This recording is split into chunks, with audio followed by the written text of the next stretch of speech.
Siguro naman nakita ninyo kung paano linisin yung daan na papunta sa Mount Zion. Alam ko maraming dayuhan na dadayo dito. Pero kailangan linisin muna. Dahil nga dyan sa marumi ang daan. Naglipa na ang mga MPA ko doon. Kasi noon napabalita yan na kinukuha ako ng MPA doon. Ako naman, susunod lang, pero pag nakaramdam ng hindi tama, uurong ako. Yan ang kinukuha nila sa akin noon, yung Marag Valley. Ito ang magandang balita sa sangkatauhan. Nais ko lang hiramin muna yung quote ni Orson Welles na nagsasabi na in times of universal deceit, the truth becomes revolution. Yun ang yung katotohanan. Kaya walang maaring humarang sa katotohanan sapagkat isang saglit ay mababago lahat gaya na nakasulat sa aklat ni Daniel. Yung 70 sanglinggo ang ipinasya sa iyong mga tao at sa iyong banal na bayan upang tapusin ang pagsalangsang at upang wakasan ang pagkakasala at upang linisin ang kasamaan at upang dalhin ng walang hanggang katwiran at upang tatakan ang pangitain at ang panguhula at upang pahiran ang kabanal-banalan at iyungang talastasin at bulayin na mula sa paglabas ng utos na isuli at itayo ang Jerusalem magiging 7 sanglinggo at 62 sanglinggo. Ito'y matatayo muli. Kaya iyan ngayon na may lansangan at kuta sa makatwid panahon ng mabagabag. Ngayon, di ba panahon ng mga mabagabag ngayon? Kaya nga, yun lansangan na yun, ayun ang lininis ko. Naipos na yan doon.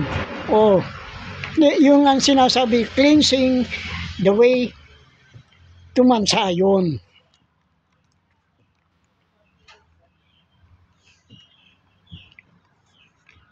Pagtitibayin niya ang tipan sa marami sa 1 linggo at kalahati ng 1 linggo.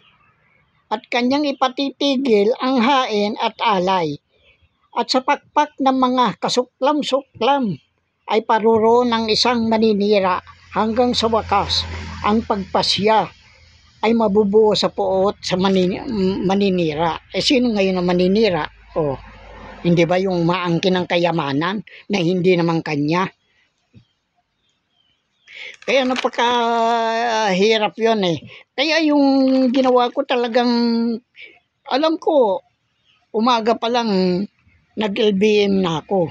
Nagka2 beses ako. Kaya akala nila, yung mga makakaliwa, natatakot akong dahil manghihina ka nga naman dahil yung pag-akyat pa lang matarik na Pero hindi ko iniintindihan. Ang basta sa akin, nakapokus ang trabaho.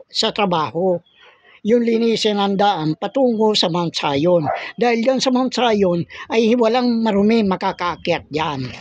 At dyan, pinag-aaralan ko din kung paano ang gagawin sa mga tao. Kaya nga, napakahalaga yan sa akin. Dahil siguro ito ng katapusan. Dahil pinakita na yung susi sa akin. Kung ano ang gagawin.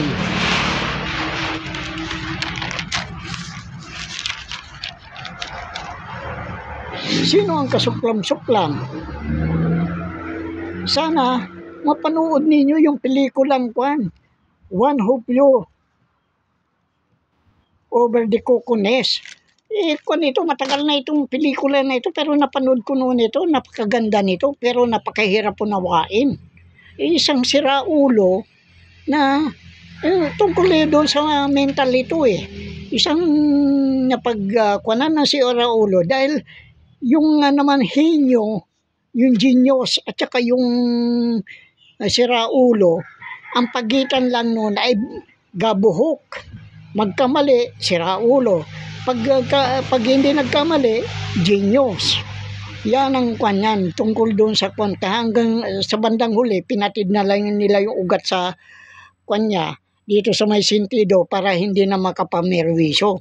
Dahil naguguluhan ng ang buong institution ng mga ng mga nakabilanggo sa sa psychopathic. At yan, nangyayari na sa kasalukuyan. Napakahirap eh. Ang pinabagatan ko ay literal sa akin. Ito ay tungkol sa mga taong gumugugol ng oras na walang pinagkakaabalahan kundi mangarap ng gising. O isa na yan mga Marcos na yan. Kasi hindi kanila kung paano nila ngayon gagawin upang mapasa kanila. Hindi nila alam, may nagpalabas ang Swiss Embassy ng herb documente na dokumento. Yung herb documente yan, mga inheritance, mga tagapagmana.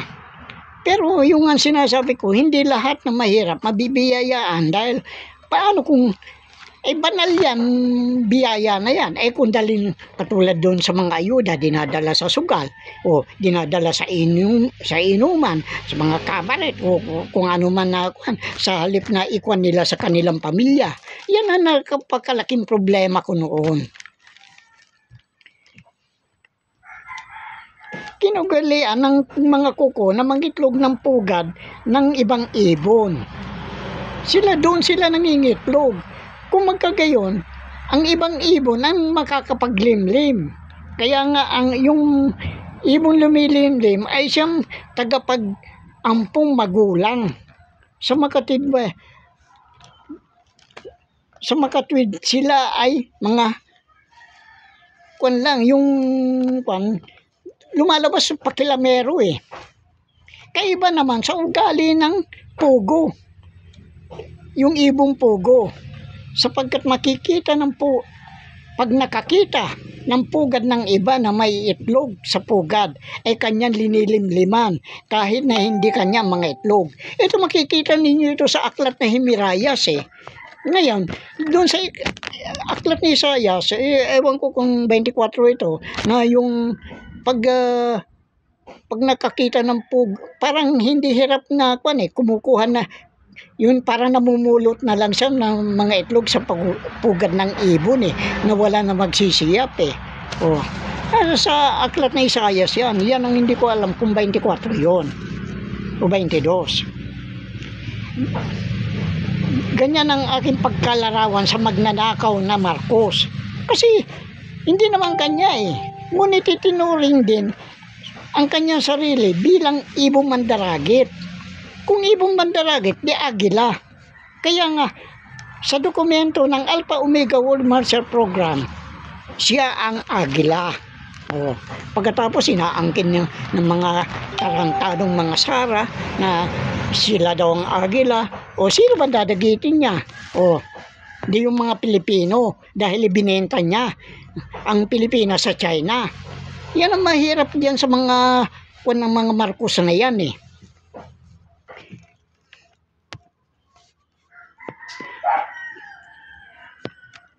Kaya nga, agila, upang dagitin ang sinumang signatory sa mga kayamanan na nakalaan sa mga mahihirap. Ito ngayon tagapagmana. Sapagkat ang ninanasa ng magnanakaw na diktador ay tingalain ng sangkatauhan ang pamilya Marcos. Kaya nga, nagbigay siya ng mga ng mga treasury note sa group of 5. At para makontrol niya lahat, pati United Nations nakukontrol niya. Paano yan ngayon? Kinuhaan ko na yung noong ko pa binabanggit yan. Wala din maniwala. Katulad yung 70 linggo, naipaliwanag ko na yan. Wala naniwala sa akin. Sino ba naman ako para paniwalaan? Dahil isa lang akong hamak. Ngayon, natatawa ako. Di, hanapin ninyo, hindi ko na kailangan ulitin ito, itong pagpapaliwanag na ito. Dahil napakaikli na ng panahon eh. Ito rin ang dahilan kung bakit nasa Hague, Netherlands, si Juma Sison. Si Juma Sison, kamag-anak ni Marcos yan eh. At sinasabing, pinuno ng mga MPA. Kung makakomunista siya, MPA siya, dapat wala siya doon sa Netherlands. Sa Hague. Pagkatapos sasabihin ng isang commander sa akin ng MPA na, kaya nandoon siya dahil socialist sila. Anong socialist? Pinagluloko lang ninyo ang sarili nyo. Kung anong sinabi ni Kwan, paniwala na kayo dyan. Ang totoong dahilan niyan, inaabangan niya kung sino yung pupunta sa Hague na magbubukas ng mga kayamanan at harangan niya. Yan ang totoo niyan. Kaya yan si Juma Sison, nagpapalaki lang ng boto yan doon sa Hague. Matagal na yan. Yung mga ganyang pag-uugali ng mga yan. Kaya napakahirap eh. Sino naman ang nasa pugad ng kuko? Sila yung malaking paniniwalang pag-aari ng mga Marcos. Ang mga kayamanan, mga taong bobo, mga oto-oto, mga gago, hangal, o di kaya mga ganid na umaasang mababatuhan sila ng mga balato. Saan ngayon nilinarawan ng signature? Di ba sa isang pipit? Kasi maliit lang ang kuwang-kuwang tingin nila sa akin eh. Isang yagit eh. Oh. Pero okay lang sa akin para makagalaw ako. Kaya maliwanag na nabudol, na magnanakaw, na diktador ang sangkatauhan. Oh. Hindi ko tinataas ang aking sarili upang kilalanin sa buong mundo, kundi yung pagsunod sa kalooban ng kataas-taasan. Ito nga yung pangalagaan ang mga kayamanan na nakalaan sa mga mahirap. Ito nga yung mga tagapagmana. Kaya nga lang, may oras na pakikipagtunggali at may oras din ng paghihintay. Sa bawat kilos ay nangangailangan may kalkula. Bawat desisyon ay may spiritual na layunin. Kaya mabigat eh. Hindi lang ninyo naiunawaan ang kalagayan ko. Hindi, okay lang sa akin dahil ako naman, hindi naman ako nagkukuan eh. Hindi ko naman pinagpipilitan ng sarili ko kung maniwala kayo. Kaya nga, natatawa na lang ako eh. Ano sa akin yan?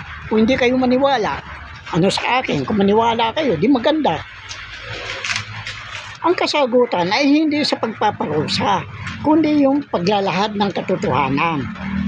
At magigitla na lang ang tao sa katotohanan yaon, sapagkat para silang humarap sa salamin na makikita nila ang kanilang sarili kung ano sila. Ang isang uri ng katotohanan na mapipwersa na hindi kayang iwasan kung ano ang lihim na yaon. Kaya napakahakuan eh.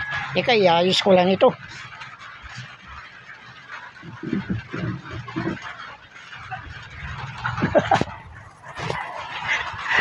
Naulan na kasi eh. Kaya nasa ulanan ako. Kaya kuan eh.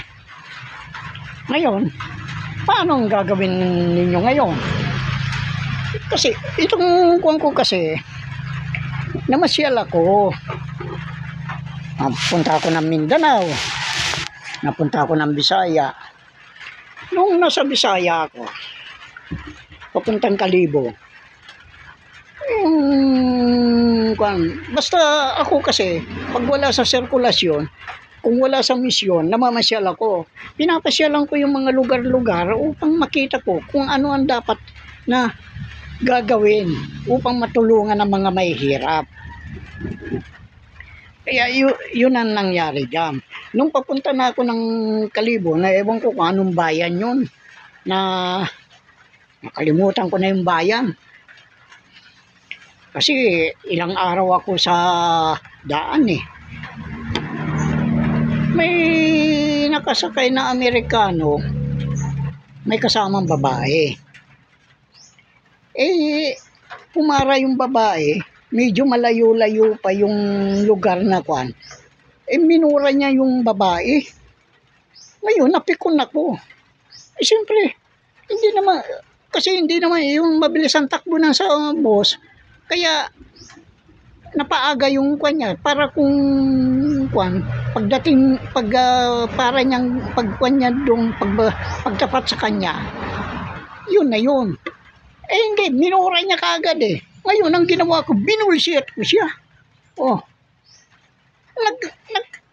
Nagtinginan yung mga tao sa akin. Bakit ko binulsiat siya? Kasi pinalalabas nila yung kanilang ugali na white supremacy. Na sila, porque puti sila, nakakataas sila. Hindi ako ganun. Binulsiat ko siya.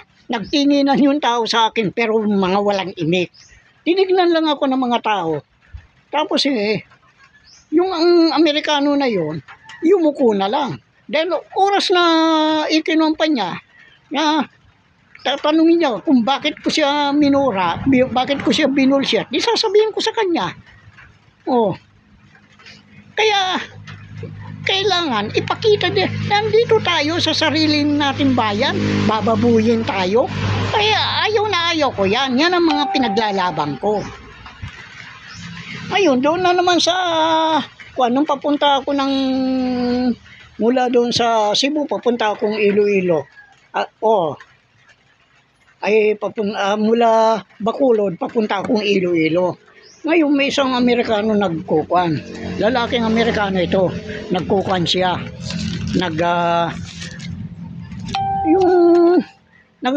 May kausap siya sa cellphone. Hindi ko naman pansin. Pero ang kuwan ko lang, nagulat ako. Bakit hindi naman English ang pag-uusap nila? Parang yung salitang Arabo. Ngayon, yung salitang Arabo na yun, maaring ito, Taliban. Kasi kung nasaan yung mga Amerikano, nandiyan ang kaguluhan eh. Sila naghahasik ng gulo sa buong mundo na kakutsaban. Ito mga Maharlikang General. Ganyan din ang kwan. Kaya nga, nagkwan sa akin yun sa Cagayan. Doon daw sa Apare, talagang live daw ang kwan, sabi sa akin. Mga putukan. Bakit? Wala namang kalaban eh. Bagsak ang ekonomiya ng China, bagsak ang ekonomiya ng Amerikano. Anong gusto nila mangyari? Ipakita naman yung mga armas nila magaganda. Para bentahan tayo ng armas. Yung katulad yung ginawa nila sa Taiwan. Nako, sa akin hindi pwede yun. Bakit? Kanilang pera ba yan? Kaya nga yung tarantadong Trump na yan binubulsit din yan yung Sanovich na yan dahil walang yayan pantakin mo, inaangkin niya yung ni Sara Gisara, wala naman silang kwan kasi namatay na si Marcos, kanya wala na rin, sabi din ni Siping, namatay na si Marcos, kaya pwede na nilang gawin ang gusto nila.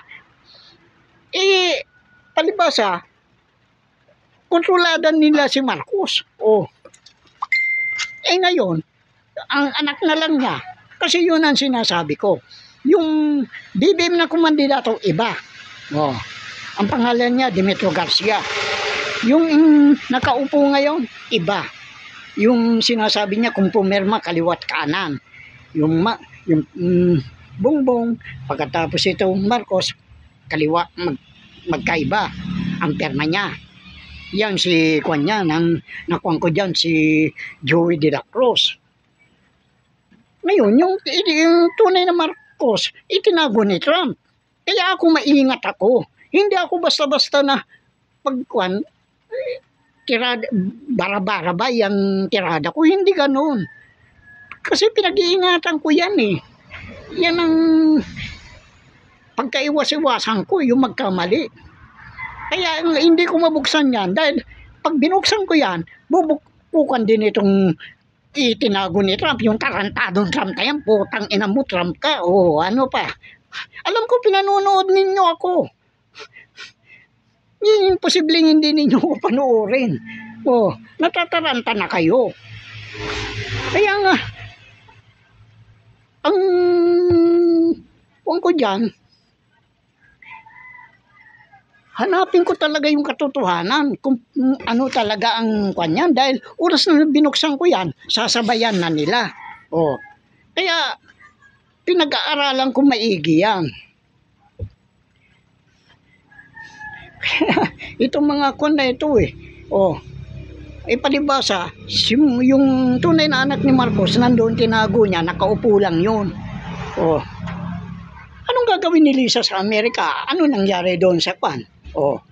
Kaya nga, alam ko na ang paraan hindi ko na pwedeng sabihin sa inyo. Alam ko na ang paraan na kailangan, yan ang sinasabi ko, walain natin ang politika. Pag nawala mga Marcos, nandyan ang kayamanan. Dahil ako, yung sinasabi ko nga kay Tanto ko, nasaan ang bangkay ni Tanto ko na sinasabing pinatay? Wala. Kaya hindi nila malaman kung yung yan Tanto ko, kung ano yung Tanto ko code. Yan ang sinasabi ko, halos taon-taon nagbabago ang yan, ang proseso. Ako naman, siyempre pinag-aaralan ko, sinusundan ko kung paano. Hindi yung porke ko bara-barabay na lang ako, hindi ganon. Kaya nga, yun ang sinasabi ko, yung kung yan, kaya nagdala ng Taliban dito, hindi Afghanistan yung dinala dito mga Taliban Kasi yung Taliban na yan, pinamiliarize nila yung mga gamit yung mga Muslim ano nangyari no na nagkataon lang kasi hindi na dumaan na sa Iligan na ako walang pasahero sa Marawi, kaya diretso ng ibang lugar na, hindi na dumiretso sa Marawi. Nakita ko sana yung kalunos-lunos na kalagayan ng Marawi, kasi yung mga tarantadong Maranao na yan, mga siraulo yan naniwala kay Duterte na kaya sila nagtayo ng kwan dito nung panahon ni Duterte, nagtayo dito ng mga moskeya, mga animal na Maranao na yan, mga Muslim na yan. Ano ngayong may mapapala ba kayo sa mga kayamanan din? Wala. Katulad din na iglesia mga kwan nila may mga armas. Kaya nga sabi, tinatarantado lang ninyo ang kataas-taasan. Kaya pinagtatawanan ko lang kayo Ngayon, alam ko ng paraan dahil nasa akin na yung susi Kailangan, may gagawin lang akong konting bagay. Wala na kayo. Sinasabi ko. Kaya ngayon, hindi na nila alam kung paano nila ako kukontrolin. Pero ako, nanonood lang, tinatawanan ko lang sila, mga udol kayo, mga putang ina nyo ka ako. Wala kayong alam. Noong primero, tinatawanan ako. Kaya nga lahat ng ginagawa nila ng paraan na hindi magkatotoo para hindi ako paniwala. Ngayon ano sa akin kung hindi kayo maniwala? Bakit pinipilit ko kayo? Ang maniwala, salamat. Ang hindi salamat din. Yan ang katwiran ko. Kaya nga, natatawa ako sa inyo Paano yan ngayon? Napapanahon na. Isang bagay na lang ang gagawin ko. Meron lang ako ipapatong dun sa pinakasusi. Di mabubuksan na lahat. Yan ang nakasulat dun sa Isaias. Isaias 45, 1-3. Na aking pagwawaray-warayin. Aking pagwawaray-warayin ang pintuan tanso. Ano ba yung pintuan tanso? Di yung bolt. Ano yung bolt na yung? Di yung bolt number na 88 RW RP. Kasi hindi nila naintindihan yan Ang dami nag-aangkin dyan. Natatawa lang ako sa kanila Puro paninira sa akin. Ngayon, sino na ngayon ang natitira? Yan ang sinasabi ko. Ako natatawa na lang. Ako, okay lang.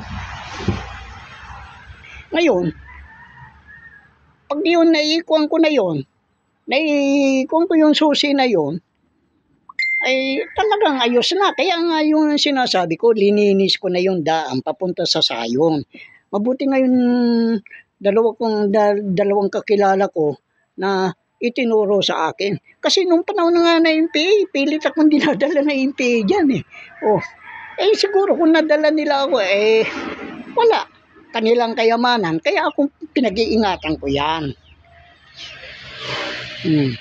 Marami silang pautot. Paano yan ngayon? Wala. Kaya sabi ko na nga na hindi tayo dapat magpadalos-dalos. Kasi napakahirap eh. Ngayon, pinakita ko. Ipinost ko yung paglalakad ko. Mantakin mo, magang-maga, nag-LBM ako 2 beses. Hindi na ako kumain, baka sa daan makuan ako. Papaginain ako, pero hindi ako nang hina. Yung pag-akyat, umaangal na yung mga kasama ko. Talagang, hanggang sa pag-uwi, baliwala sa akin. Pagdating ko, nag-LBM na naman ako. Ngayon, mayroon akong napakahalagang bagay upang mapasa akin na yan. Kaya lang, ang hinihiling ko lang sa inyong mga tao, huwag na kayong bumuto. Bakit hindi ninyo ako ireklamo? Sinasabi ko. Ako nagsasabi, huwag na yung bubuto. Puro magnanakaw yan eh. Akala siguro ni na Kimbo, ni na Chua, ni na Kuna, ganyan na. Porque at saka yung tarantadong yung si Tarsier, yung si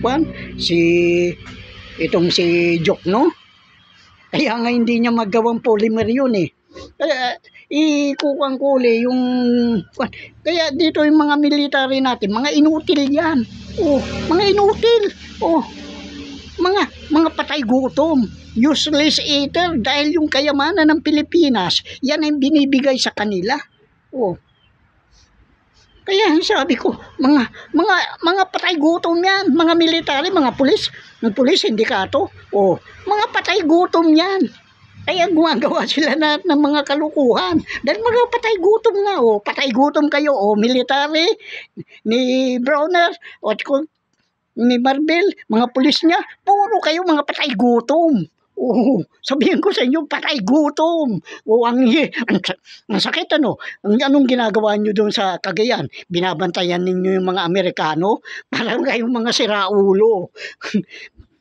Asang ngayon nyo ibibigay sa inyo ni Marcos, saan nyo ibibigay ni Duterte sa inyo? Mga siraulo kayo. Wala. Patay gutom kayo ng mga military at mga kwan. Masakit ako magsalita. Gawin nyo. Saan nyo gusto maglaban? Yan, sinasabi ko sa inyo. Sa inyo, wag lang yung madama yung sibilyan. Saan nyo gusto? Ako naghahamon sa inyo. Tignan ko lang ang galing nyo. Kaya, mga siraulo ito, mga kwan na ito eh. Paano yan ngayon? Hindi ninyo pera ito. Hindi pera ng gobyerno ito. Paano ngayon? Madidekomisyon kayong lahat. Paano kayo? Bibigyan ko kaya kayo ng trabaho nyo? Putang ina nyo. Lumuhod kayo. Para mabigyan ko kayo. Para makita ng mga tao. Hindi ko kailangan ng military. Hindi ko kailangan ng kwanyo, ang serbisyo nyo, ng mga pulis, mga military, ng mga inutil, ng mga patay gutom. Ang sakit ko magsalita, patay gutom. Useless eater. Di ba kayo? Kumuhay nyo. Anong pakialam ko sa inyo? Kaya nga sabi ko, hindi ko kayo urungan. Nag-iisa ako? Urungan ko kayo? Mali kayo. Kung saan ako napunta, pero hindi ninyo ako magalaw. Natatakot kayo? Saan ang katapangan ninyo? Putang ina nyo, matapang lang kayo sa walang baril. Matapang lang kayo sa mga mahihinaang baril, sa mga MPA. Pero yung MPA na yan, kaya mga tanga-tanga kayo eh. Ako'y humahanga doon kay Taore. Kapitan lang, napabagsak niya yung gobyerno. Hindi makontrol ni Trump si Taore ng France. Kaya humahanga ko. Pero may mali din siya sa akin. Dahil kumampi siya sa Russia at saka sa China, hindi niya alam na yung China at Russia, kasabwat din ng Grupo 5 yan. Magkakakutsaba yan. Oh. Kaya dyan siya nagkamali. Oh. Kaya nga pinatay nila si Gaddafi dahil magandang layunin ni Gaddafi. Oh. Dahil pag si Gaddafi, yung inuuna niya yung kababayan niya. Ganyan din ang gusto kong mangyari. Unahin ang mga mahirap, dahil yung mga netibo. Dahil nga itong mga putang ng mga military na ito, matapang lang ito sa may baril. Dahil may baril sila. Bakit hindi ninyo ako harapin? Yan sinasabi ko sa inyo. Harapin ninyo ako. Oh, wala akong baril. Pero, tingnan natin. Tingnan natin kung hanggang saan ang tikas nyo. Kaya nga, marami kayong balak sa akin. Naghahanap kayo ng paraan para madimanda ako. Didimanda ninyo ako para lumabas ang katotohanan. Oh. Kaya hindi ninyo ako kaya. Simple akong tao. Oh. Matanda na ako. Pero hindi ko kayo urungan. Kaya, diyan kayo nagkamali sa akin. Kahit anong mangyari, magpitpitan ng bayag, hindi ako mapapasunod sa inyo. Oh. Dahil kayo, mga patay gutom, mga militaring patay gutom. Ulit-ulitin ko yan, mga patay gutom kayo, mga useless eater. Oh. Dahil yung pera ng mahirap, siyang pinibimigay sa inyo, tuwan-tuwa naman kayo na pinagtatanggol ninyo, yung mga magnanakaw. Oh. Kaya kayo, kaparte din sa magnanakaw, kaya nga ang tingin ko sa inyo, patay gutom. Oh, patay gutom. Ang sakit ano? Oh, sige na.